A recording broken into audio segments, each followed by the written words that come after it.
So this morning I was scrolling through my YouTube analytics when I came across this comment from a random person on the internet who is definitely not my friend in real life.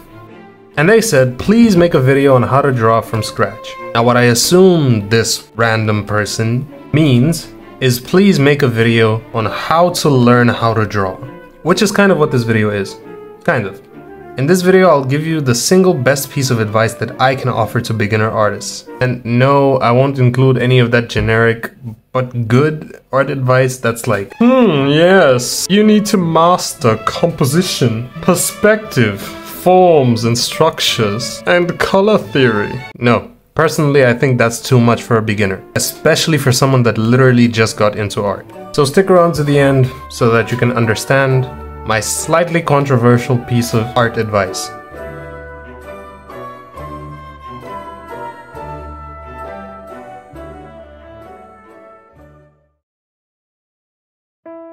As most of you could probably guess, I started drawing because of anime. Back in the day, I was a real Dragon Ball Z nut. I say back in the day, but I'm actually pretty young for a Dragon Ball Z fan. I used to watch back in 2018. Anyways, getting sidetracked. Basically, I would come home from school every day, get on the computer and watch a few episodes of Dragon Ball Z. Eventually, on a random day, I decided to pause one of the episodes. I grabbed a piece of paper and I literally tried to draw one of the frames from the episode. Now, that proved to be pretty difficult, so eventually I had to pick up the piece of paper and hold it up to the screen and actually trace the frame. And my tracing wasn't too bad actually. I ended up taking that drawing to school the next day and all of my friends were just blown away.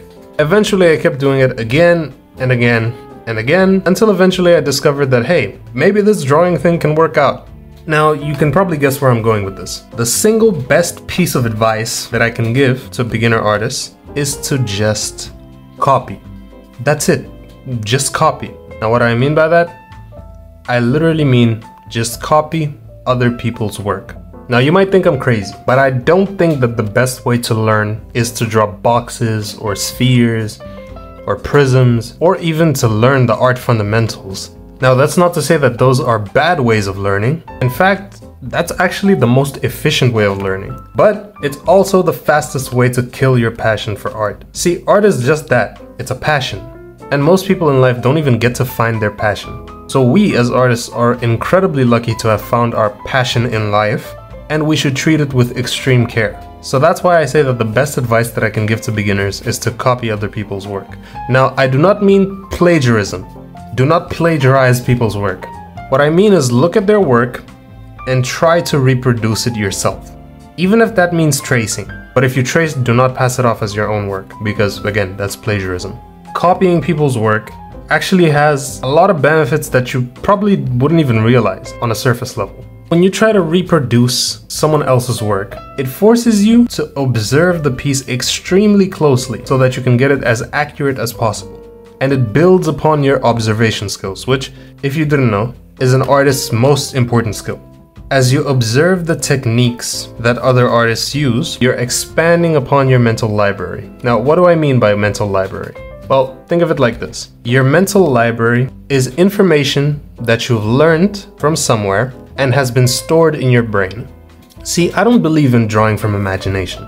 Personally, I do not think that is possible. A lot of people confuse drawing from imagination with drawing from memory, because even if you were to create the most hyper-realistic drawing ever, you're still just copying from real life. You've used your observation skills to observe the way things look in real life, and you've stored that information into your mental library. And then when you drew it, you just projected that same data in your mental library onto the page. I think you're starting to understand what I mean when I say that copying is probably one of the best ways to learn.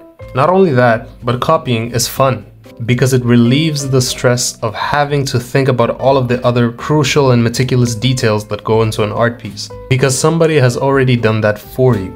And if you have fun while drawing, chances are that your passion for drawing is going to be sustained for a very, very long time. Something else that copying really helps out with is something that a lot of beginner artists are constantly obsessing about, which is defining an art style that is unique to them. Now, on the surface, this isn't really bad, but as a beginner, I really think that you should be putting all of that time and effort into learning something else. But when you copy the work of many different artists, you start to notice things that you might like or dislike about their art.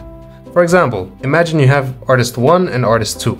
You love the way that artist 1 draws hands, and you love the way that artist 2 draws noses, but not vice versa. So when you're making your own drawings, you draw hands the way that artist 1 draws hands, and you draw noses the way artist 2 draws noses. So it allows you to kind of mix and match different artists' art styles to eventually build an art style of your own that is exclusively unique to you. Like, even for me, I don't think I have an art style. Some people say I do, but I truly don't think that I do. And that's okay. To me, it's more important to improve on my basic drawing skills and fundamentals. And I guess that's something else that I should touch on. See, copying art is great, but it's not a very effective way to learn in the long run. It's absolutely fantastic if you're just starting out.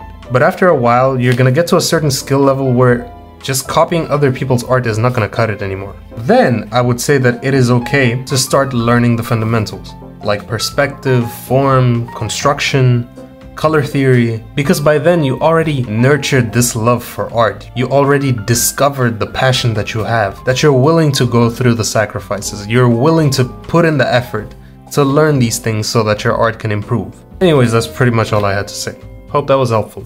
Subscribe, like, all that good stuff. See you next time.